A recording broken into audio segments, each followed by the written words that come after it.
Hey there, audio friends, back with another review here. Today I've got the Hifiman EF600 DAC amp. Look at this thing. It is a beast of a DAC amp. You know, it's an interesting form factor in that you can use it as like a headphone stand, which I suppose is kind of cool, but you know, ultimately we want to know is, does this thing have the goods when it comes to sound quality? You know, is it worthy of pairing with something like a Hifiman HE1000? Let's dig in and find out. Okay, so it's to even look at this thing, right? I gotta tilt it just to fit it on my camera here. It is huge, over a foot tall.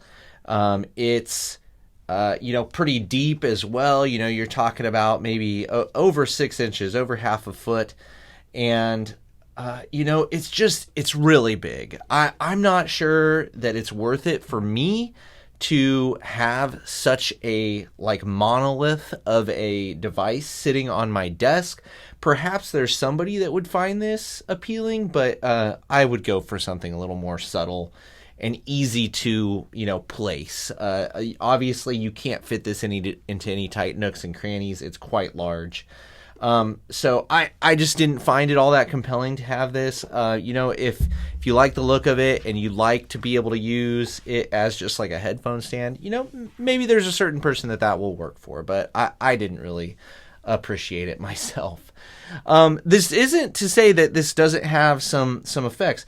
There's passive cooling here, which actually, you know, is quite substantial. You can feel the heat rising off of this thing if you've been using it. So that does work. So that does offer a certain benefit in that. But let's go ahead and look at kind of like the controls and the inputs and outputs before we get into sound here. So this has a 1/4 inch and an XLR input. I would have liked to have seen, you know, a Pentacon. I think that's pretty standard at this day and age. I would have liked to have seen that here.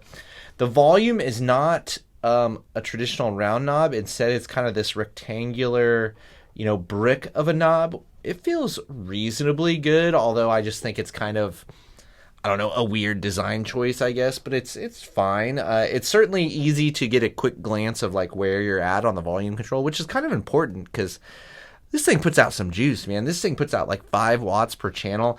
I was listening to the HE1000 SE on low gain mode at about like 9 o'clock. Like, it's got plenty of power, this thing. So you don't have to worry about that in any regards. And as far as, if anything, you'd have to worry about the lower end. I didn't test any IMs or anything like that, but I didn't hear any noticeable noise floor with the headphones that I tested, which were mainly Hifiman Oval Cup headphones, REO Organic, Nano, HE1000 SE.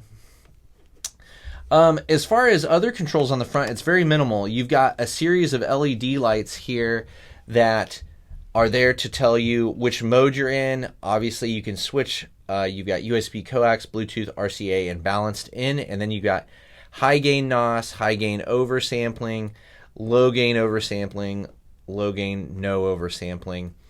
I find that I usually prefer the no oversampling with Hifiman's DAC amps. But, you know, that's going to be a personal preference thing. I guess it's just something you can play around with. This does house their R2R DAC. I have never been really impressed with this R2R topography that they have. I've never found it super compelling, and I would say that carries over here, but we'll talk more about that in sound. Around the back, you got a coax in, you got USB in both the forms of kind of the old school printer style USB and USB-C, which I appreciate.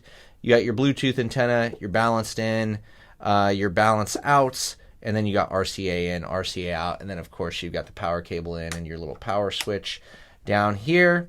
On the bottom, you know, you can switch it between 115 and 230. So it should be pretty compatible anywhere you live in the world. So that's the overall form factor. I mean, it does everything you'd pretty much want a DAC amp to do without a lot of extra frills and bells and whistles. Like I said, mainly used it in low gain, no oversampling mode, USB. I did do the Bluetooth as well, which I thought worked perfectly fine. Okay, let's talk sound. And I feel like I can make this pretty quick. I as I said, have never really liked Hifiman's offerings when it comes to DACs and amps. I usually like R2R stuff, but I just find that their R2R based stuff, it just always comes off to me just a little flat, a little smeary. I'm always kind of wanting a little more detail, a little more bite, a little more space, a little more dimension. That's just how they usually leave me feeling, and I would say that this is no different.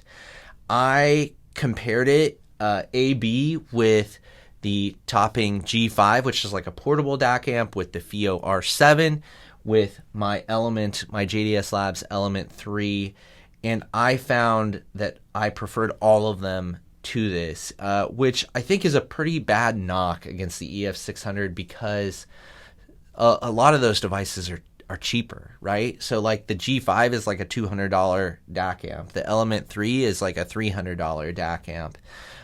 So it's the R7 is a comparable price, but it has so many more features built into it, and it sounds better in my opinion. So I just didn't find this device all that compelling.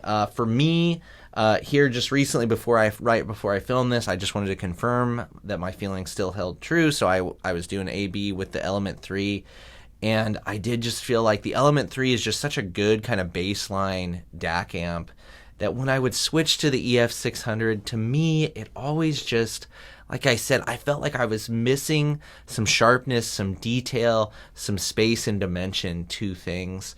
And, I just, for the price, for this thing being around $600, I just think there's so much more you could get that would be better and would suit a wider range of people. So I love Hifiman's. To me, it's interesting. I love Hifiman's headphones so much. I think they are just knocking it out of the park at about every price point with their headphones. I have yet to find a Hifiman DAC amp that I enjoy. So I'm sure they'll get there eventually, or maybe this is just the sound that the people that are making them, maybe this is just the sound that they like. I think this sounds very comparable to the EF400 to memory. But to me, it's just not a sound signature that I enjoy. So I would look elsewhere. I think there's better deals to be found, again, with some of those ones that I've already stated. And, I'd be curious. I'll keep trying them if they'll keep sending them to me, which Hifiman did send this to me.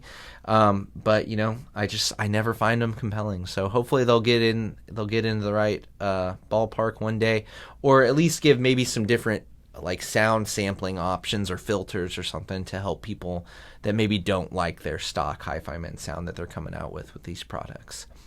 And that's going to do it for this one. What do you think? Am I way off base here? Do you love the sound of these guys? I don't know. Drop those things in the comments below. As always, I appreciate Hifiman sending this out for review, and I appreciate you watching. Hopefully I'll see you in the next one.